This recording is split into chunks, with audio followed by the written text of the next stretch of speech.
दोस्तों नमस्कार। मैं सूरजदीन विश्वकर्मा, ठगी पीड़ित जमाकर्ता परिवार तपजप संगठन। साथियों, आज 10 जुलाई 2024 में फिर प्रस्तुत हूँ आप लोगों के बीच में कुछ खास बात, विशेष जानकारी देने के लिए। एक बहुत अच्छी सूचना है आप सबके लिए, उसको ध्यानपूर्वक सुनिएगा और उसको सुन करके अमल भी करने का प्रयास करिए। आपको मैं पूरी बात बताता हूँ जो भी अभी तक की अपडेट है। और इस वीडियो को साथियों शुरू से अंत तक सुना करें और सुन करके अपने पास ही न रख लें, अपने तमाम साथियों तक इस वीडियो को शेयर भी करें, लाइक भी कर दें। और जिन साथियों ने अभी तक हमारे YouTube channel self motivational studio को सब्सक्राइब ना किया हो, सब्सक्राइब कर लें, क्योंकि सब्सक्राइब करने से जो भी जानकारी है वो घर बैठे आपको प्राप्त होती रहती है। और आप अगर कहीं किसी संघर्ष में नहीं पहुंच पाते, बैठक में नहीं पहुंच पाते या मीटिंग जाने में समर्थ हैं, कोई भी समस्या है, तो घर बैठे आपको सूचना मिलती रहे क्या हो रहा है क्या नहीं हो रहा। और ख़ासकर साथियों, हमारे जो कार्यकर्ता साथी हैं वो ज़रूर सुना करें, समझें। और इस भुगतान के संघर्ष में आपको भी अपने हिस्से का संघर्ष कराना है, क्योंकि भुगतान बहुत ही आवश्यक है। और जब तक भुगतान नहीं हो जाता तब तक कार्यकर्ता साथियों को, किसी भी कंपनी के एजेंट साथी हों, उनको कोई भी कहीं से राहत मिलने वाली नहीं है। और भुगतान की जो लड़ाई है आप सबकी, किसी भी कंपनी का भुगतान हो, वो आपके करीब है और आपके कदमों में है। बस आप जिस दिन जग जाएंगे, जिस दिन आप समझ गए, उसी दिन आपका भुगतान सुनिश्चित हो जाएगा। और मैं आपको बताने जा रहा हूँ कि तमाम ऐसे संगठन के माध्यम से, हमारा जो संगठन है ठगी पीड़ित जमाकर्ता परिवार, इस संगठन के माध्यम से जो पूरे देश में संघर्ष हुआ, कार्यक्रम हुए, ज्ञापन के अनेकों कार्यक्रम हुए, और तमाम आपको प्रेस कॉन्फ्रेंस के माध्यम से भी जनता को, सरकार को जगाने का काम किया गया है। और तमाम ऐसे भी ठग हैं जो इस समय उनकी नींदें हराम हैं ताबड़तोड़ कार्रवाइयों से। और अभी कल का एक आदेश है, आपको बता दें कि बहुत से साथी भी घरों में बैठे हैं, हमारे एजेंट साथी, कि कुछ भी होने वाला नहीं है, इतने दिन हो गया अभी कुछ नहीं हुआ है। आप लोग घर में बैठ कर के ही ये सब सोचते हैं, आप स्वयं नहीं निकलते। जो संगठन के साथ मिल कर के संघर्ष कर रहा है उसको पूरी जानकारी रहती है कि नहीं अब क्या हो रहा है, अब क्या होने वाला है। इसीलिए आपको मैं बता दूं, उत्तर प्रदेश के वाराणसी जिला, जो आदरणीय देश के प्रधानमंत्री महोदय का कार्यक्षेत्र है वाराणसी, वहाँ के मंडलायुक्त ने, जो मनोज सिंह हैं, उन्होंने एक आदेश पारित किया है आप सबके भुगतान संबंधी ज्ञापनों पर। उनके मंडल में जितने भी ज़िले आते हैं, चंदौली, गाजीपुर, जौनपुर, बनारस को लेकर के 4 ज़िले हैं, उन चारों ज़िले के जिलाधिकारियों को उन्होंने आदेश किया है और साफ साफ लिखा है कि इन आवेदनों पर त्वरित कार्यवाही की जाए। और ये जिलाधिकारियों के लिए जो आदेश हुआ है, ये करंट में कार्रवाई करने के लिए हुआ है। तो निश्चित रूप से जो भी ज्ञापन जाता है उसको कोई धोखे में न समझे, ये मत समझे कि रद्दी टोकरी में चला गया है। कागज़ एक ऐसी चीज़ है साथियों, वो अपना काम करता है, बस हो सकता है थोड़ा सा विलम्ब हो जाए, लेकिन कभी मिस नहीं होता, फेल नहीं होता। उसके लिए हम आपको सतर्क रहने की आवश्यकता है। और जिस तरह से संगठन के मुखिया आदरणीय मदन लाल आज़ाद जी ने जो प्लान बनाया है कि हमको तमाम छोटी छोटी जो लॉलीपॉप वाले आश्वासन मिलते हैं उनसे शिथिल नहीं हो जाना है, अपने आप को संघर्ष से अलग नहीं कर लेना है या संघर्ष से नहीं हटना है। हमको संघर्ष निरंतर करना है जब तक भुगतान की प्रक्रिया न शुरू हो जाए। देश के उन तमाम करोड़ों साथियों का भुगतान उनके खातों में जब तक नहीं पहुंच जाता, तब तक कोई भी साथी चैन से नहीं बैठेगा। ये संगठन का उद्देश्य।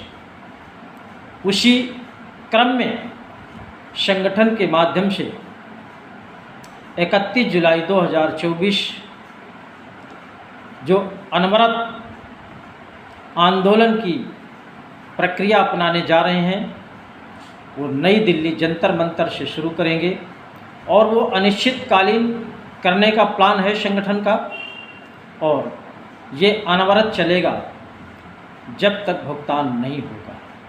लेकिन आप सबकी उपस्थिति अनिवार्य है।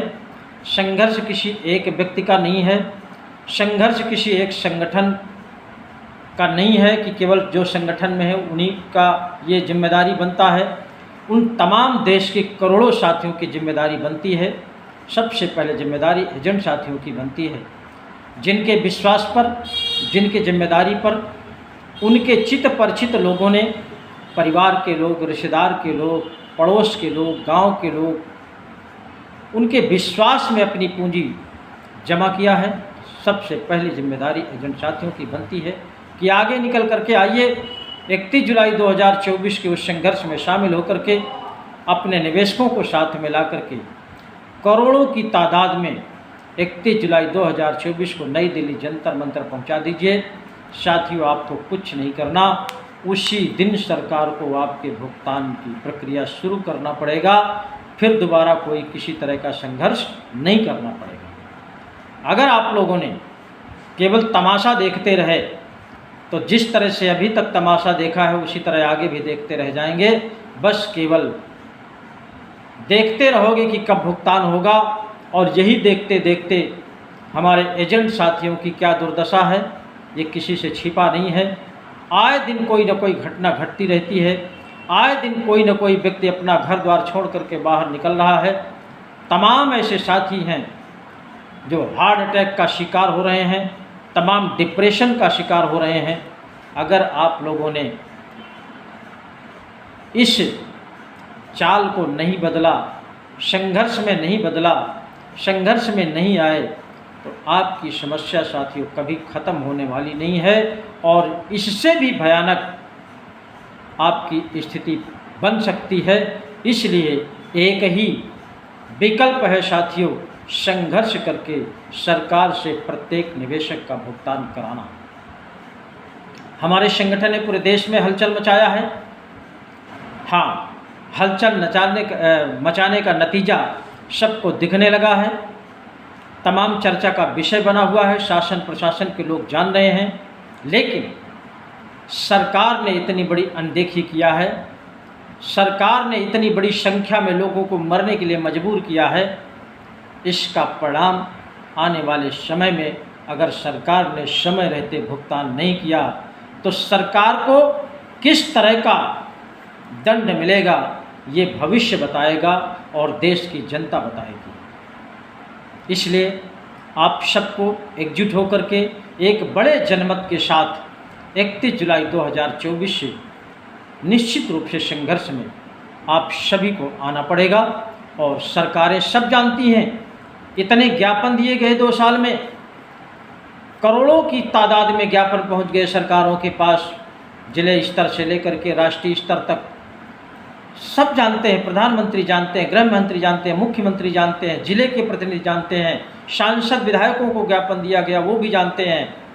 लेकिन किसी ने इस भुगतान संबंधी समस्या पर संघर्ष करने के लिए हाथ नहीं उठाया, और जो संघर्ष कर रहा हमारा संगठन कभी साथ देने का काम नहीं किया है। इससे ऐसा लगता है कि देश के जो जिम्मेदार नेता हैं, विधायक, सांसद, सरकार सत्ता में बैठे लोग, ये सभी के सभी ठगों के दलाल हैं। तमाम लोग कहते हैं कि प्रधानमंत्री ने अपने चुनावी भाषण में कहा था कि मैं भुगतान दूंगा, कतई नहीं कहा, कभी नहीं कहा, सब झूठ अफवाह है। उसकी बात को लोग तमाम तोड़ मरोड़ करके बताया करते हैं। उसने एक बात कहा था 2-3 जगह कि मैं देश का लूटा हुआ धन वापस कराऊंगा, देश का लूटा हुआ। स्पष्ट कोई नहीं बोला कि चिटफंड के ठगे हुए लोगों का मैं भुगतान कराऊंगा। इस तरह से किसी भी नेता ने अपनी आवाज़ नहीं उठाई।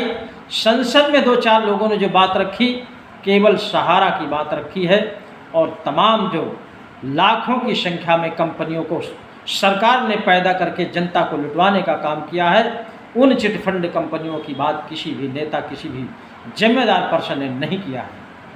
ये एक दुख का विषय है।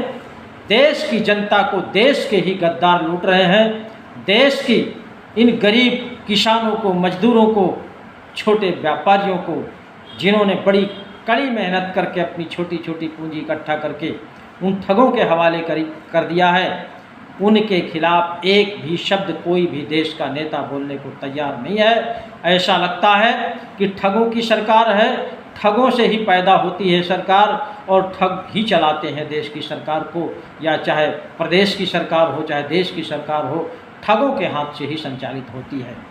इसीलिए इन तमाम गरीबों के भुगतान की बात कोई नहीं करता है। तमाम कानून बना दिए गए, प्रदेश स्तर के, राष्ट्रीय स्तर के, वो कानून बना करके टोकरी में डाल दिया गया। उस कानून का प्रचार प्रसार सरकार ने नहीं किया। कोई इस तरह का आदेश पारित नहीं किया अपने अधिकारियों को कि इस कानून के तहत देश के तमाम करोड़ों उन चिटफंड कंपनियों के निवेशकों का आवेदन लीजिए और इस कानून के तहत उनका भुगतान करिए। इसीलिए साथियों, मजबूरी है, देश की जनता को ही अपने हाथ में बागडोर लेना पड़ेगा, और वो जनता ठगी पीड़ित है। ठगी पीड़ितों की इतनी बड़ी संख्या है देश में, जिस तरह से आंकड़े बताते हैं कि 40 से 50 करोड़ के बीच में है। निश्चित रूप से अगर इनमें से 20% लोग एकजुट हो जाएं तो सरकारें मुंह के बल आपके पैरों में गिरेगी, माफ़ी मांगेगी, वो आपका भुगतान करेगी। ये जनता में ताकत होती है, जनमत में ताकत होती है, लोकतंत्र की व्यवस्था में ताकत होती है। इसलिए आपको किसी के सामने गिड़गिड़ाने की आवश्यकता नहीं है, किसी के सामने भीख मांगने की आवश्यकता नहीं है। आपकी गाढ़ी कमाई का पैसा है, अब आपको उसी तरह सरकार को जवाब देना है जिस तरह सरकार समझे। और ये 31 जुलाई 2024 से जो प्लान बना है असहयोग आंदोलन का, हमारे संगठन मुखिया आदरणीय मदन लाल आज़ाद की ओर से, उस कार्यक्रम में सभी को शामिल होकर के करोड़ों की तादाद में दिल्ली पहुंच करके सरकार को घेर लेना है और उसी दिन भुगतान की कार्रवाई शुरू कराना है। अगर आप लोगों ने इस बात को समझ लिया, अगर वास्तव में एजेंट साथियों की पीड़ा है और वो समझते हैं कि इस पीड़ा से हमको निकलना है, अपने निवेशकों का भुगतान कराना है, तो सभी कामों को छोड़ करके 31 जुलाई 2024 को सबसे पहले दिल्ली के जंतर मंतर पहुंच करके भुगतान की प्रक्रिया को शुरू कराना, ये पहला कर्तव्य बनता है। बहुत से ऐसे साथी हैं जो अपने आप को बहुत बुद्धिमान मानते हैं कि जब शुरू हो जाएगा तो हम भी पीछे से लाइन लगाएंगे। साथियों, जब आपकी ही नियत में खोट है तो निश्चित रूप से आगे जो ठगों की नियत है तो वो तो पहले से ही खोट है। अगर आप ईमानदारी से, जो आपका कर्तव्य, जो आपकी ईमानदारी बनती है, अगर उसको नहीं निभा सकते हैं तो भविष्य में आप कोई उम्मीद न करना कि आपका भी कोई काम हो जाएगा। तमाम ऐसे साथी हैं जब कभी थाना पुलिस के चक्कर में फंस जाते हैं तो संगठन की याद करते हैं, तमाम फ़ोन आते हैं मेरे पास, मैं फ़ोन करता हूँ, और जब उनका काम निकल जाता है, मुक्ति मिल जाती है पुलिस प्रशासन से, तो फिर वो दोबारा फ़ोन करना भी मुनासिब नहीं समझते और न कभी मुड़ करके देखते हैं। इस तरह के तमाम ऐसे गद्दार लोग हैं और बहुत से ऐसे गद्दार लोग हैं आज भी तमाम गोरख धंधा करने का काम करते हैं। तमाम ठगों ने नई नई कंपनियों को जन्म दे दिया है, उसमें लग करके वो कमीशन का धंधा कर रहे हैं और निवेशकों के भुगतान की लड़ाई को भूल गए। ऐसे लोगों से मैं जनता से अपील करता हूँ कि ऐसे लोगों से हमेशा सावधान रहिएगा। अब अपनी गाढ़ी कमाई किसी भी एजेंट को न देना, नहीं उसके जिम्मेदार आप स्वयं होंगे। आगे कल मिलते हैं। जय हिंद, जय भारत।